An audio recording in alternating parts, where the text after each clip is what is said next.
Hay una verdad sorprendente en la vida espiritual cristiana que casi nadie se atreve a pronunciar. Las almas más puras, aquellas que parecen haber alcanzado la cima de la santidad, son precisamente las que atraviesan la purificación más dolorosa y radical.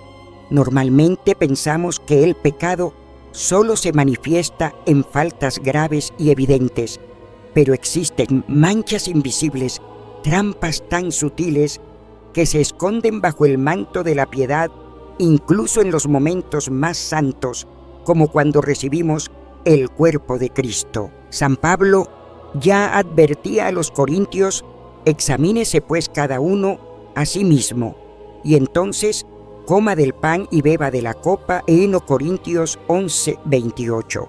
Este mandato no era un simple recordatorio moral, sino una invitación a un examen profundo del corazón, porque incluso la fe más fervorosa puede albergar restos de orgullo y vanidad espiritual. Santa Faustina Kowalska, apóstol de la Divina Misericordia, conoció en carne propia este misterio.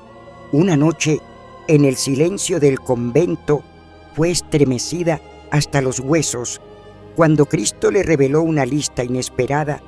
No se trataba de pecados escandalosos, sino de manchas ocultas, enemigos escondidos que se interponían entre su alma y la unión perfecta con Él en la Eucaristía. Ella, que vivía entregada al amor de Jesús día tras día, comprendió entonces que la preparación para recibirle nunca llega a su fin.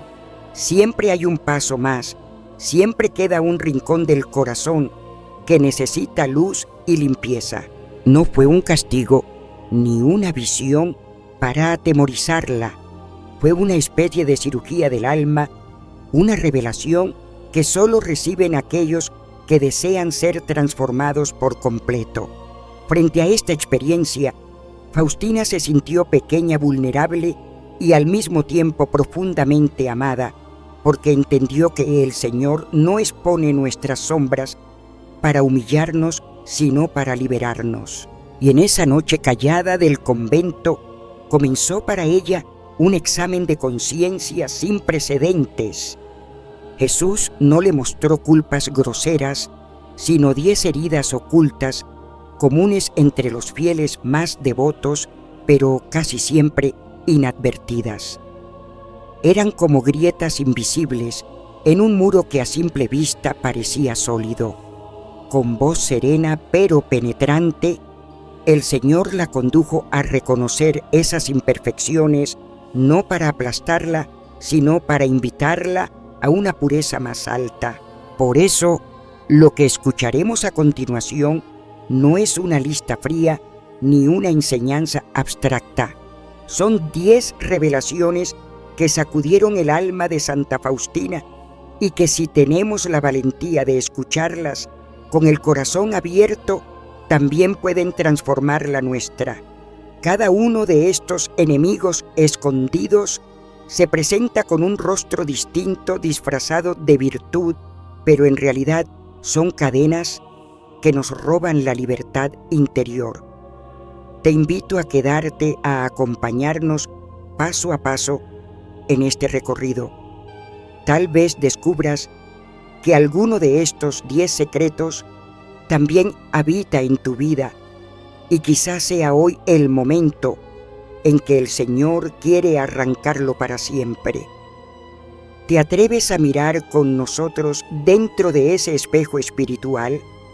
Entonces no te vayas, porque en los próximos minutos desvelaremos uno a uno estos 10 misterios que marcaron la vida de una santa y que pueden marcar la tuya. El primer pecado oculto, la soberbia disfrazada de devoción. Entre todos los pecados que se esconden en lo profundo del corazón, este fue el primero y el más doloroso que Santa Faustina logró reconocer. A simple vista, parecía un acto de devoción pura, pero en su raíz llevaba el veneno de la soberbia. Era esa satisfacción secreta que surgía cuando otros notaban su piedad, cuando una hermana acudía en busca de consejo o cuando un sacerdote la elogiaba por su vida de oración. En esos momentos, lo que debía ser un perfume de humildad ante Dios se convertía en un incienso que alimentaba el propio ego. Faustina revivía con tristeza esas escenas consciente de cómo la soberbia se camuflaba con un manto de religiosidad. Lo que parecía un sacrificio ofrecido con amor, en realidad se transformaba en un espejo que reflejaba una sutil autocomplacencia. Era un pecado silencioso, casi invisible, pero lo bastante fuerte para desviar el centro de la adoración. Ya no se trataba de Cristo, sino del yo disfrazado de santo. El signo de este mal era claro. Cuando se ayunaba, cuando se oraba con fervor, cuando se servía a los pobres, una voz interior susurraba: soy fiel, soy bueno, soy piadoso. Esa voz que no venía de Dios se convertía en una trampa que encadenaba el corazón, porque en lugar de acercar más al Salvador, alimentaba una sensación de superioridad frente a los demás.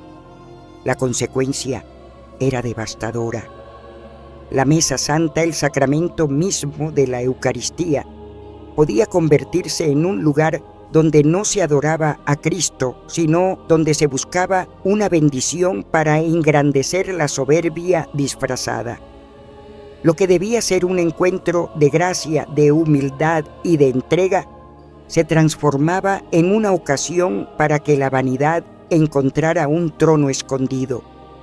Este pecado no tiene estrépito ni escándalo, no se ve a simple vista, pero corroe silenciosamente lo más sagrado.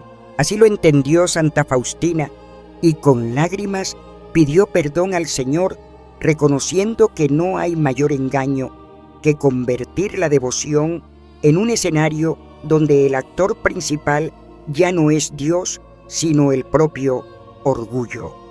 Pecado número 2. El pecado de la murmuración disfrazada bajo la apariencia de una preocupación espiritual. En la vida de Santa Faustina hubo un instante en que la luz de Dios le reveló una de las trampas más sutiles del corazón: hablar de los demás con un tono piadoso, pero escondiendo en esas palabras el veneno del juicio. Ella misma confesó que al principio se engañaba, pensando que era compasión, que era celo por las almas. Se preguntaba: ¿cómo puede ser pecado mostrar preocupación por el prójimo? Sin embargo, muy pronto descubrió la brutal mentira que se escondía detrás, con frases revestidas de ternura, como pobrecita, apenas reza, debemos orar mucho por ella. Su lengua parecía rezumar caridad, pero en lo profundo había un sabor amargo, una secreta satisfacción al resaltar las faltas ajenas. Y entonces comprendió que ese modo de hablar no edificaba, sino que desgastaba la caridad. El signo era claro: después de hablar así, quedaba una sensación de alivio, como si al mostrar la paja en el ojo de otro se borrara la viga en el propio. Esa falsa ligereza del alma en realidad era un disfraz de la soberbia. El corazón, en lugar de presentarse ante Cristo con humildad y compasión sincera, llegaba al altar cargado de amargura y de un aire de superioridad. Así la Eucaristía corría el riesgo de convertirse en un encuentro externo, pero con un alma cerrada al amor. Las consecuencias eran devastadoras. La caridad, fundamento de toda vida cristiana, se iba resquebrajando poco a poco. La lengua, en vez de ser instrumento de bendición, se volvía cuchillo que divide y alimenta la vanidad espiritual. Ante este espejo doloroso, Faustina comprendió que debía cambiar de raíz. El camino de sanación que ella abrazó fue sencillo, pero exigente. Lo llamó la regla del silencio caritativo. Antes de hablar, se detenía un instante y se preguntaba: ¿lo que voy a decir aumentará el amor en el mundo?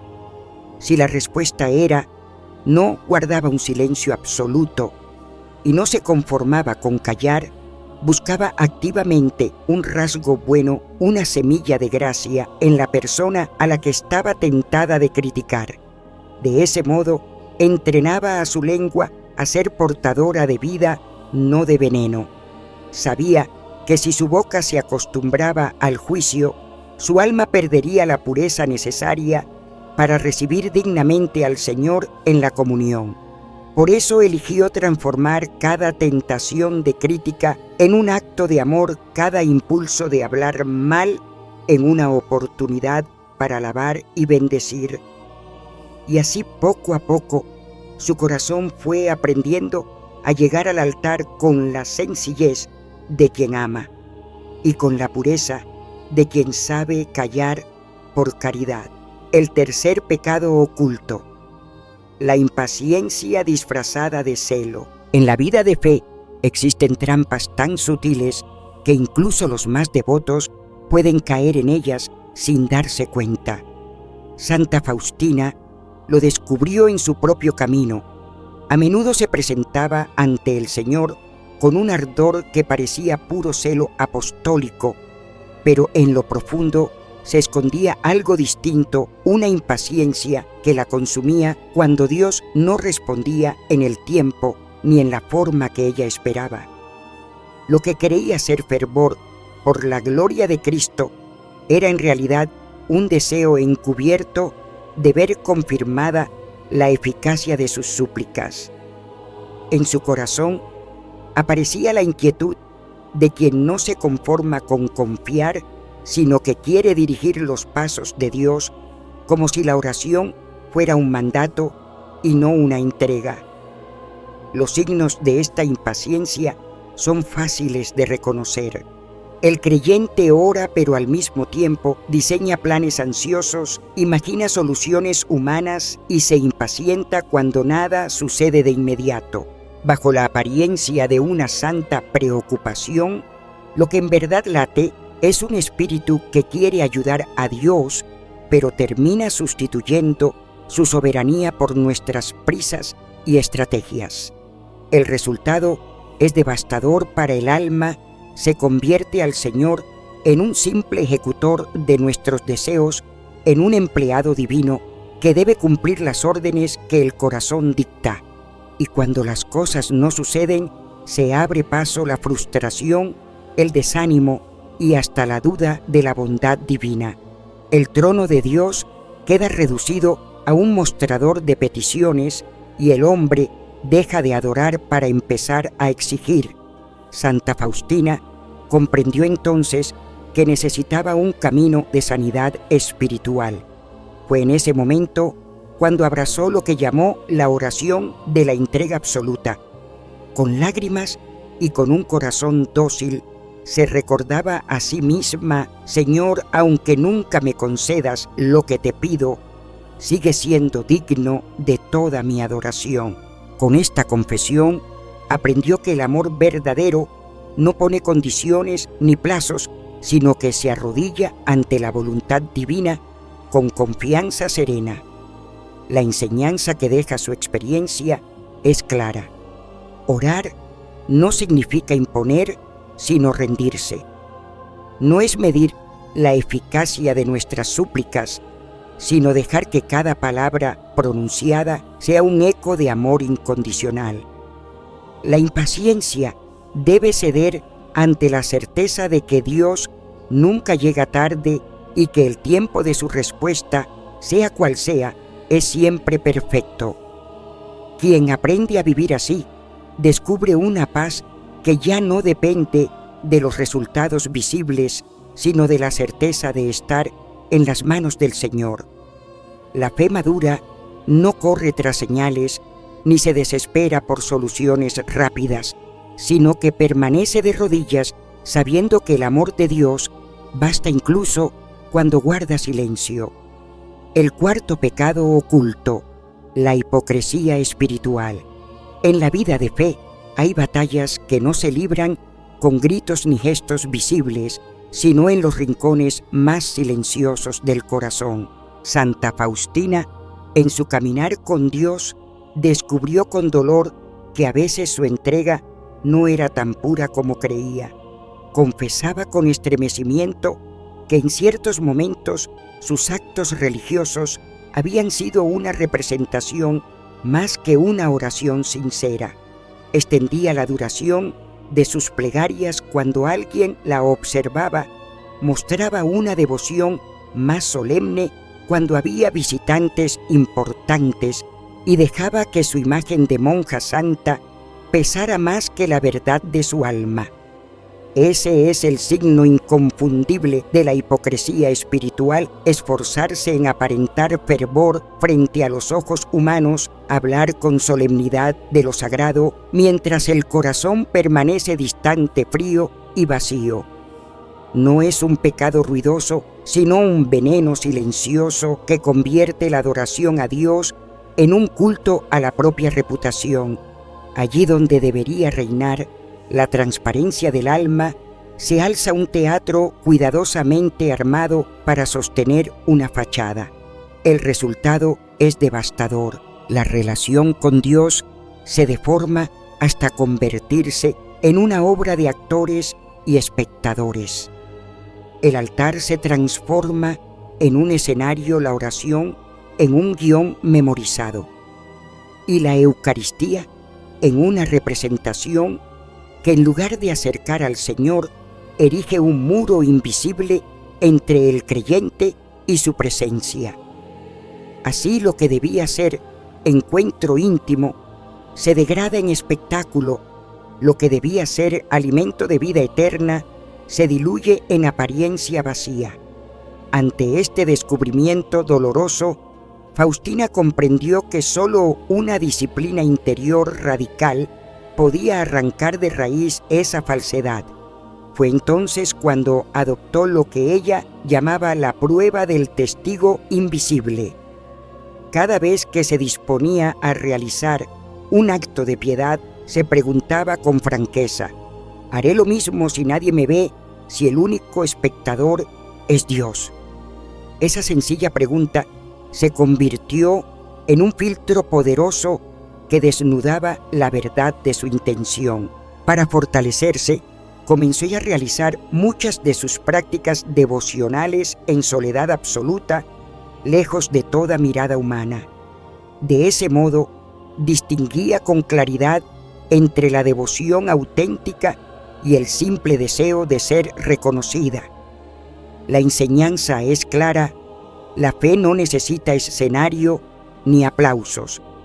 El corazón que busca a Dios lo hace en lo oculto, donde ningún elogio puede manchar la pureza del amor. La verdadera adoración no florece en los ojos de los demás, sino en la certeza de que el Padre que ve en lo secreto recompensa con su gracia eterna el pecado de la pereza interior disfrazada de sabiduría espiritual. En los silencios del convento, Faustina descubrió algo que al principio parecía inofensivo, casi piadoso. No se trataba de una falta visible ni de un error escandaloso, sino de un modo sutil de esconder la pereza del corazón bajo palabras que sonaban prudentes. En más de una ocasión se dijo a sí misma: es mejor ir despacio para no caer en la soberbia. Dios no quiere extremos. Estas frases parecían humildes, parecían equilibradas, pero en lo profundo ocultaban una trampa peligrosa: preferir la comodidad antes que la llama ardiente del amor divino. El signo de este mal era claro para quien se detenía a mirarlo con sinceridad: la evasión constante de un compromiso más radical con el Señor. Una voz interior susurraba: más adelante, poco a poco, ya habrá tiempo. Así el alma se conformaba con un mínimo de entrega, creyendo que estaba practicando la prudencia cuando en realidad estaba huyendo de la transformación que el Espíritu deseaba obrar. La consecuencia de este autoengaño era devastadora. El alma se acercaba a la mesa de comunión buscando consuelo, una caricia espiritual que calmara sus temores, pero en el fondo levantaba muros contra la acción purificadora de Cristo. Faustina lo describía como un cáncer silencioso, una enfermedad que no produce dolor inmediato, que no provoca alarma, pero que avanza destruyendo poco a poco las fuerzas del espíritu. Era un desgaste interior que adormecía la pasión por Dios y la reemplazaba con una resignación fría, casi imperceptible. La luz vino cuando ella comprendió que esa aparente prudencia no era más que un disfraz de miedo. Entonces adoptó un camino distinto, radical. En su sencillez, cada mañana, al abrir los ojos, pronunciaba un sí incondicional al Señor, sin negociar, sin aplazar, sin protegerse de la voluntad divina. Decidió vivir lo que llamó la obediencia diaria sin condiciones. De esa manera, si una inspiración llegaba a su corazón, no la cuestionaba ni la aplazaba. La abrazaba como oportunidad de amar. En esta práctica encontró una libertad inesperada. Ya no necesitaba justificar su pasividad con frases piadosas. Descubrió que rendirse a Dios no era perder, sino dejar que el fuego del Espíritu renovara cada rincón de su alma. Allí, en la fidelidad de los pequeños, sí de cada día, la pereza se transformaba en dinamismo interior y la supuesta prudencia se convertía en auténtica confianza. El sexto y séptimo pecado oculto, el miedo que paraliza y la desesperanza que debilita. En la vida espiritual hay dos enemigos que casi siempre caminan de la mano: el miedo y la desesperanza. Son como voces interiores que susurran con fuerza engañosa. El miedo dice con dureza: no puedes. Y como un eco envenenado, la desesperanza añade: ya no vale la pena intentarlo. Ambos se convierten en cadenas invisibles que atan el corazón y lo mantienen alejado del Dios que siempre levanta al caído. Santa Faustina comprendió profundamente esta doble trampa. Recordaba aquellos momentos en los que tras un tropiezo su alma parecía cansada de anhelar lo santo. Pensamientos como: ¿para qué seguir luchando si siempre termino fallando? Parecían humildes a primera vista, pero en realidad escondían una blasfemia sutil y dolorosa, la falta de confianza en la misericordia infinita del Señor. Ese fue el descubrimiento que la estremeció. Detrás del falso sentimiento de humildad había un rechazo velado a creer que Dios podía levantarla una y otra vez. El signo de este pecado se manifiesta con claridad. La persona deja de intentarlo, se detiene en el camino espiritual porque teme volver a caer, y lo que es aún más grave, empieza a convencerse de que jamás podrá alcanzar la santidad por los errores del pasado. Así, la desesperanza no solo apaga el ardor del corazón, sino que conduce al alma a acercarse a la mesa del Señor como quien se prepara para una cita que ya sabe perdida. En apariencia se presentan con manos abiertas, pero en lo profundo del corazón mantienen las puertas cerradas. Van a comulgar como si no esperaran nada, como si la gracia estuviera agotada. Las consecuencias son devastadoras. El miedo y la desesperanza apagan la alegría de la fe, dejan el alma sin fuerza y transforman la experiencia de la comunión en un acto rutinario privado de confianza. Es como beber de una fuente viva mientras el corazón sigue reseco porque no se atreve a abrirse al agua. Así es como el creyente, sin darse cuenta, puede llegar a recibir al Señor con los labios, pero sin entregarle verdaderamente su vida.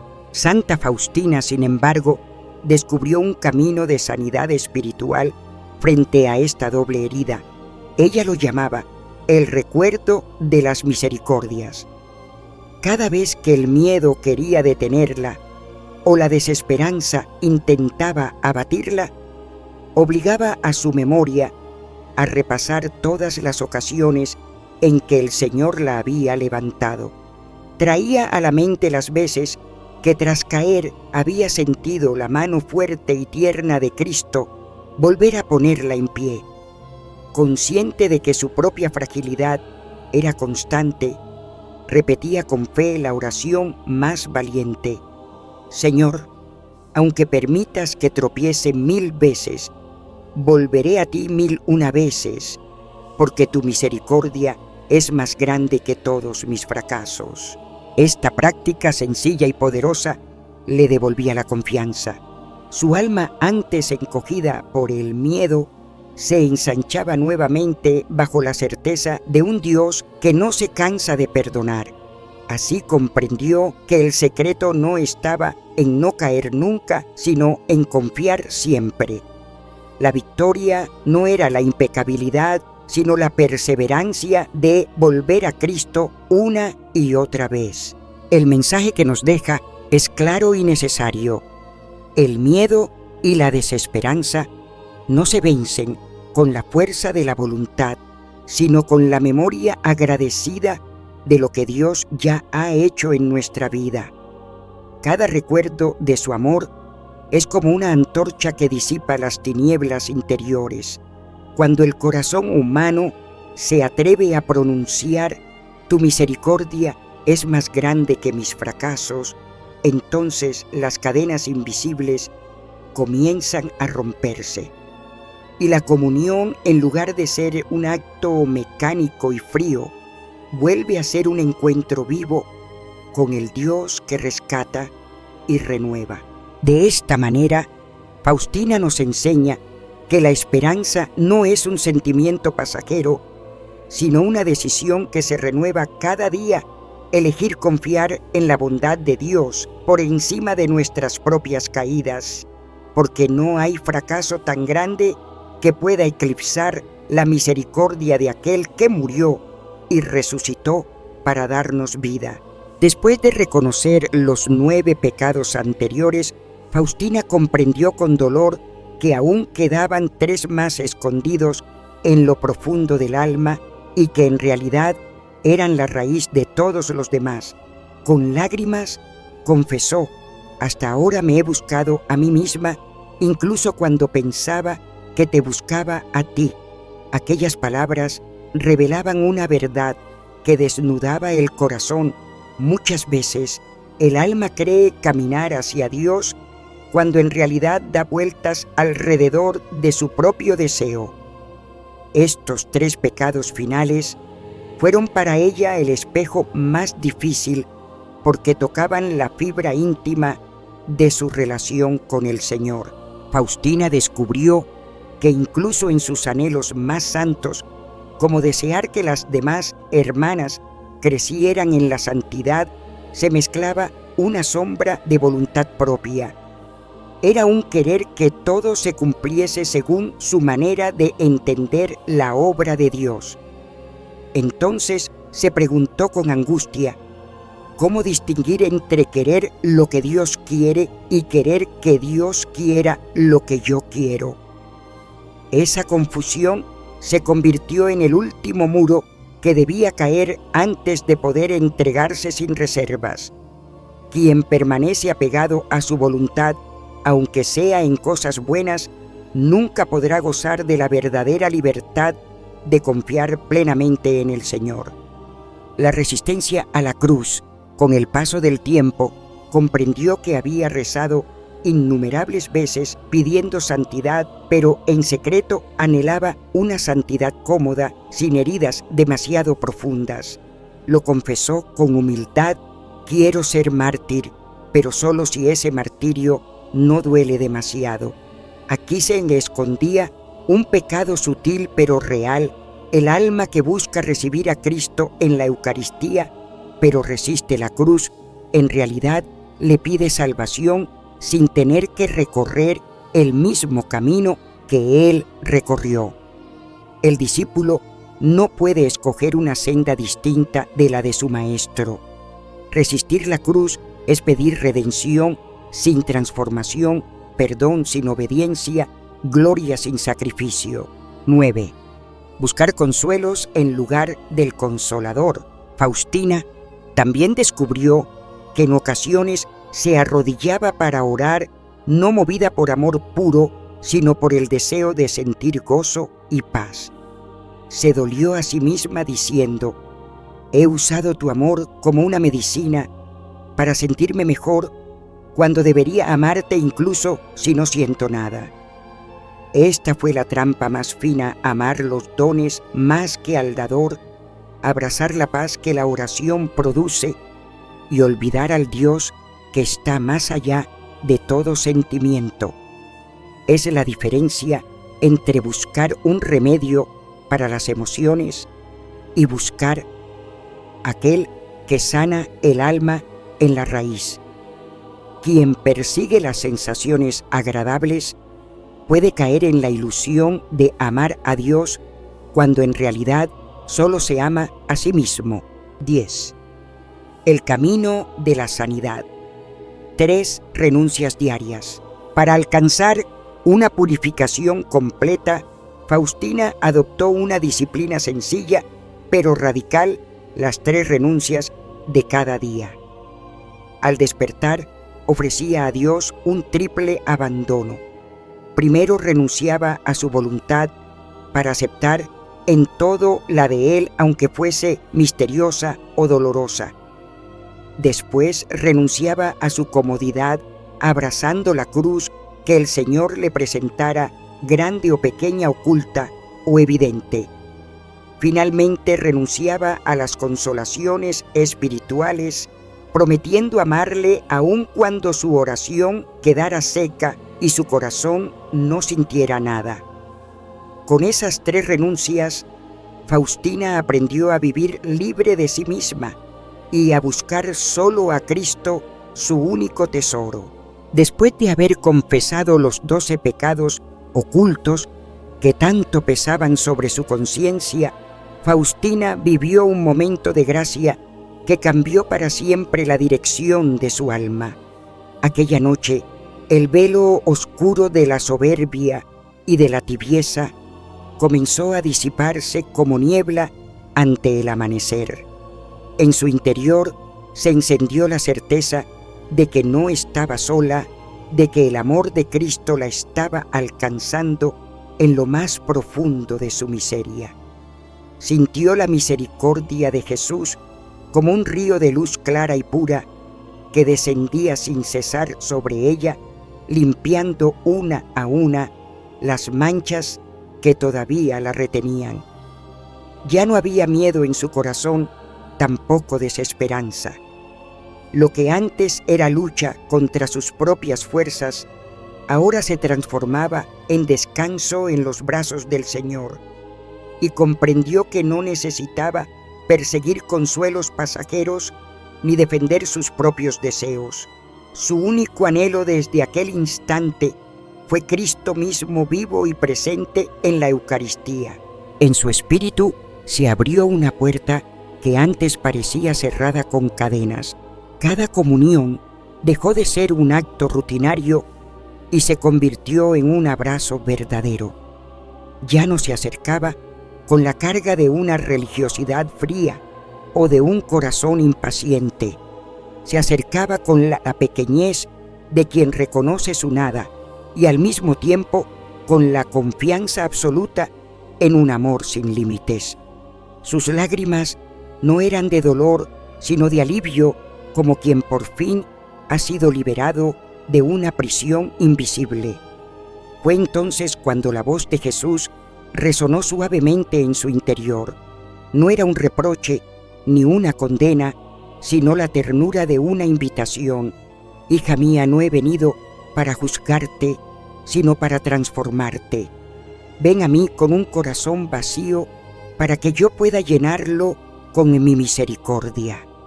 En aquel instante, Faustina entendió que toda su historia con sus luchas y caídas había sido el camino que la llevaba a este encuentro. Y desde esa experiencia ya nada sería igual. Su vida quedó marcada por la certeza de que la misericordia de Dios no solo perdona, sino que renueva y transforma al alma que se entrega por completo. El testimonio de la vida y la purificación de Santa Faustina nos recuerda que la misericordia de Dios no se limita a los pecados grandes y visibles. También alcanza esas manchas pequeñas, casi imperceptibles, que se esconden en lo más profundo del corazón. No existe alma tan olvidada que quede fuera de la mirada de Cristo. No hay herida tan oculta que no pueda ser sanada por su amor. Cada vez que nos acercamos a la mesa del Señor, deberíamos traer a la memoria esta enseñanza. Allí, frente al pan y al vino que anuncian la victoria del Cordero, se nos invita a desnudar el alma, a no ocultar nada. Es el momento de rogar a Jesús que descorra el velo de nuestras culpas escondidas, la soberbia disimulada, la impaciencia silenciosa, los celos que hieren en lo secreto. Su misericordia es tan amplia que no solo cubre nuestras caídas de ayer, sino que también nos sostiene hoy y nos abre un camino nuevo para el mañana. Quien escucha este mensaje puede descubrir dentro de sí la misma necesidad que tuvo Santa Faustina, una purificación profunda, una limpieza que no depende de fuerzas humanas, sino del Espíritu que transforma. Y en ese descubrimiento brota una oración sencilla, clara, sincera. Señor Jesús, ilumina los rincones ocultos de mi alma para que pueda acudir a tu misericordia con un corazón puro. En esa súplica se encierra un acto de confianza. Es confiar en que el amor de Dios es más fuerte que la culpa, que su perdón es más amplio que nuestro pasado y que su ternura es capaz de rehacer hasta las fibras más frágiles de nuestra historia. Si este relato ha tocado tu corazón, compártelo con quienes más lo necesiten. Haz que la misericordia de Cristo llegue a más vidas, a más hogares, a más corazones que buscan esperanza. Y si deseas seguir descubriendo las huellas secretas de los santos, sus luchas, sus lágrimas y sus victorias, suscríbete a este canal. Así juntos podremos seguir bebiendo de la fuente inagotable del amor de Dios, un amor que jamás abandona y que siempre restaura.